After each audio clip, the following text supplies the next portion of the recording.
ফিলিস্তিনের অধিকৃত অঞ্চল ওফদায় স্থাপিত ইসরায়েলি সামরিক বিমানবন্দরে বৃহস্পতিবার ইরাকের ইসলামিক রেজিস্ট্যান্সের যোদ্ধারা হামলা করেছে।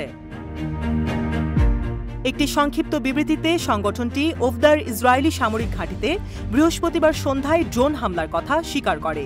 বিবৃতি হতে জানা যায়, শত্রুর ঘাঁটি উড়িয়ে দেওয়ার জন্য তাদের যে প্রতিশ্রুতি সেটার ওপরই যোদ্ধারা বেশি গুরুত্ব দিচ্ছে। সংগঠনটি নিশ্চিত করেছে যে তাদের এই অভিযান ফিলিস্তিন এবং গাজার সমর্থনে চলমান অভিযানেরই একটি অংশ।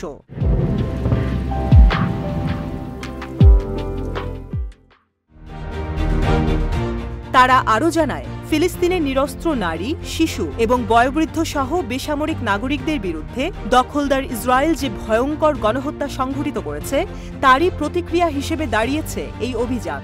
এখানে উল্লেখ্য যে ইরাকি প্রতিরোধ বাহিনী এই একই ইসরায়েলি সামরিক বিমান ঘাঁটিতে এপ্রিল মাসেও হামলা চালিয়েছিল।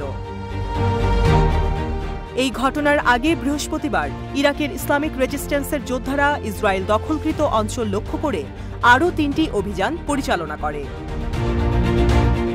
তাদের বিবৃতি হতে আরও জানা গিয়েছে, দখলকৃত বীর আল সাবের নেভাটিমে অবস্থিত ইসরায়েলি সামরিক ঘাঁটিতে তারা ড্রোন হামলা চালায়। এছাড়াও দখলকৃত আল রাশটাসেও ভোরবেলায় তারা একটি গুরুত্বপূর্ণ ড্রোন হামলা চালিয়েছে। দখলকৃত আসকালান বন্দরকে লক্ষ্য করে তারা ক্রুজ মিসাইল ছুড়ে মারে এবং শত্রুর ঘাঁটিগুলোকে নিশ্চিহ্ন করে দেবার এ অভিযান যে অব্যাহত থাকবে সে ব্যাপারে নিশ্চিত করে। তবে গাজায় ইসরায়েলি সামরিক আক্রমণ শুরু হওয়ার পর থেকে তাদের বিরুদ্ধে করা ইরাকি যোদ্ধাদের সবচেয়ে সাহসী আক্রমণের ঘটনাটি শুক্রবারে ঘটে। এই আক্রমণে তারা তেল আবিবের সরকারি গুপ্তচর সংস্থা মোসাদের গ্লিলট গোয়েন্দা কেন্দ্রে উন্নত ক্রুজ মিসাইল আল আকরাব দ্বারা হামলা করে। আল কাসাম ব্রিগেডও তাদের অভিযান পরিচালনায় পিছিয়ে নেই।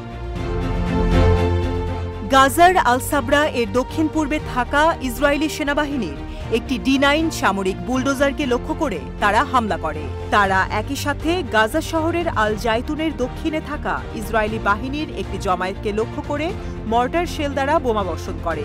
এছাড়াও দক্ষিণ গাজার রাফা শহরের পূর্বে ইসরায়েলি সামরিক বাহিনীর একটি প্রকৌশল ইউনিটেও তারা হামলা করে, যার ফলে বেশ কয়েকটি হতাহতের ঘটনা ঘটে। ইসরায়েলের বিরুদ্ধে এই সম্মিলিত অভিযানের অংশ হিসেবে ইয়েমেনের সামরিক বাহিনীও তাদের অভিযান পরিচালনা করছে।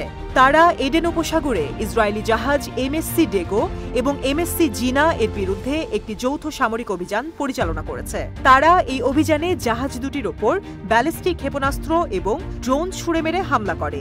এছাড়াও তারা ভারত মহাসাগর এবং আরব সাগরে MSC ভিক্টোরিয়া এর বিরুদ্ধেও আরও 2টি সামরিক অভিযান পরিচালনা করে।